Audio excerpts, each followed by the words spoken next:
नमस्कार मेरे आध्यात्मिक मित्रों। क्या आपने कभी सोचा है कि आपके द्वारा किया गया कोई छोटा सा काम, चाहे अच्छा हो या बुरा, कहां चला जाता है? क्या वह समय की धूल में खो जाता है या किसी अदृश्य धागे की तरह आपसे जुड़ा रहता है, सही समय पर वापस आने का इंतजार करता है? यह कहानी मगध के एक ऐसे व्यापारी की है जिसने कर्मों के इस रहस्य को तब समझा जब उसका सब कुछ खो चुका था। क्या आप भी उन लोगों में से हैं जो मानते हैं कि कर्म सिर्फ कहानियों की बातें हैं? तो यह कथा आपके विचार बदल देगी। मगध की राजधानी पाटलिपुत्र में बलदेव नामक एक अत्यंत महत्वाकांक्षी व्यापारी रहता था। उसके पास धन, यश और प्रभाव तीनों थे। उसके व्यापार का विस्तार दूर दूर के राज्यों तक फैला हुआ था। बलदेव को अपनी कुशाग्र बुद्धि और व्यापारिक चातुर्य पर बहुत गर्व था।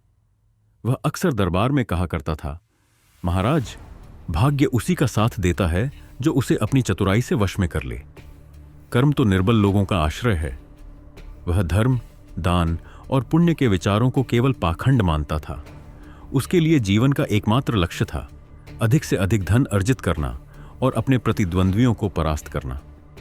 अपनी युवावस्था में बलदेव ने एक बड़ा व्यापारिक अनुबंध जीतने के लिए एक पड़ोसी राज्य के एक वृद्ध ईमानदार व्यापारी धर्माचंद को धोखे से फंसाया था।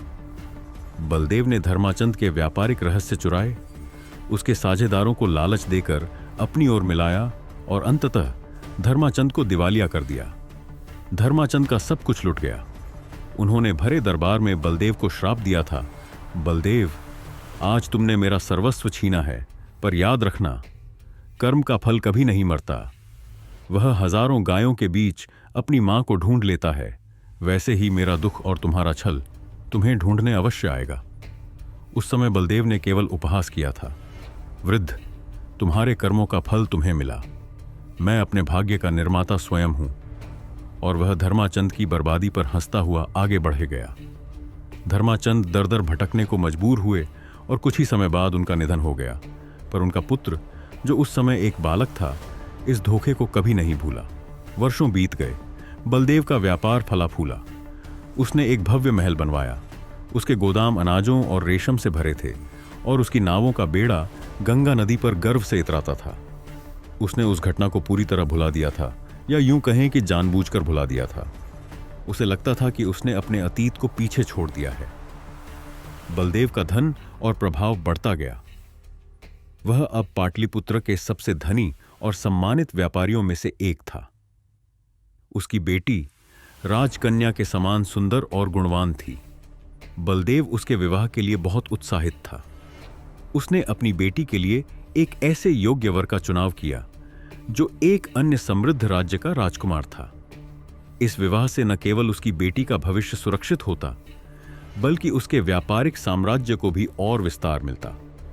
विवाह की तैयारियां जोर शोर से चल रही थीं। बलदेव ने अपने महल को भव्य रूप से सजाया था। मूल्यवान रत्नों और रेशमी वस्त्रों से उसके कक्ष जगमगा रहे थे। पूरे नगर में उसके धन और ठाठ बाट की चर्चा थी। लेकिन बलदेव के मन में एक अजीब सी बेचैनी थी। उसे अक्सर रात में धर्माचंद का क्रोधित चेहरा दिखाई देता था, पर वह इसे केवल पुरानी यादें मानकर भुलाने की कोशिश करता था। उसे लगता था कि यह सिर्फ उसकी नींद की कमी का असर है। इसी बीच उसके प्रतिद्वंद्वियों के बीच एक नौजवान व्यापारी का नाम उभरने लगा।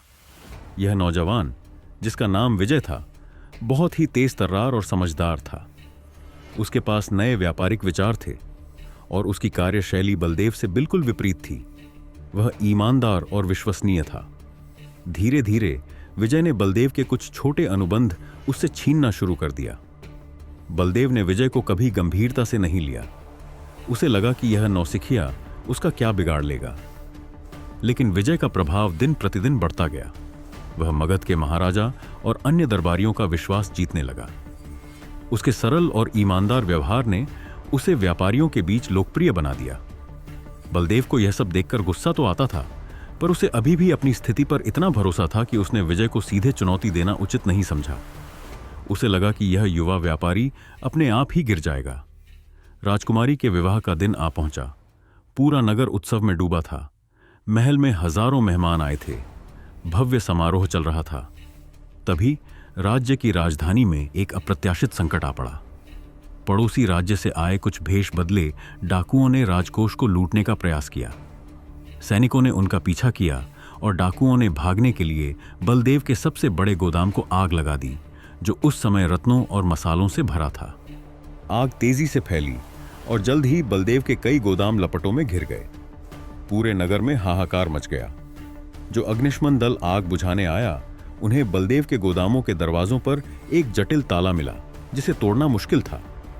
अग्निशमन प्रमुख ने बलदेव से चाबी मांगी, पर बलदेव ने उस गोदाम के गुप्त दरवाजों और चाबियों की जानकारी देने से इनकार कर दिया। उसे डर था कि अगर उसने गुप्त रास्ते बताए तो उसकी व्यापारिक कमजोरियां सबको पता चल जाएंगी। यह उसका अहंकार और अत्यधिक गोपनीयता थी जिसने उसे सही निर्णय लेने से रोक दिया। परिणाम स्वरूप आग बेकाबू हो गई। न केवल बलदेव के गोदाम जलकर राख हो गए, बल्कि आग उसके महल तक फैल गई।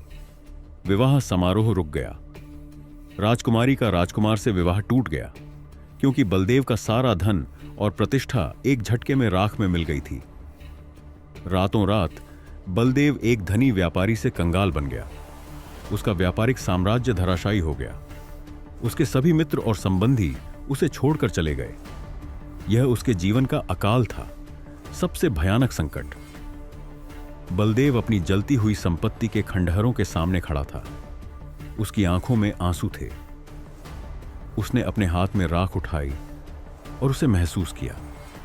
उसकी सारी दौलत, सारा अभिमान, सब कुछ भस्म हो चुका था। उसे समझ नहीं आ रहा था कि ऐसा क्यों हुआ।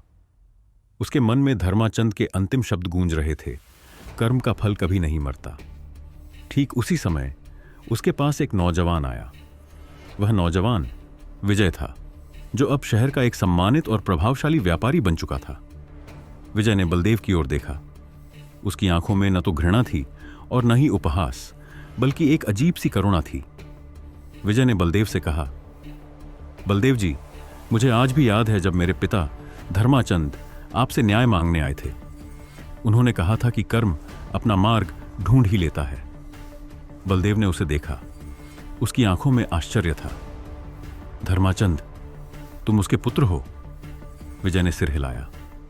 हाँ, मेरे पिता ने मुझे हमेशा सिखाया कि किसी के साथ धोखा नहीं करना चाहिए। आपने मुझे एक सबक दिया था कि कैसे एक व्यापारी को नहीं होना चाहिए। उसने बताया कि उसने अपने पिता के साथ हुए धोखे को कभी नहीं भूला था, पर उसने कभी बदले की भावना नहीं रखी।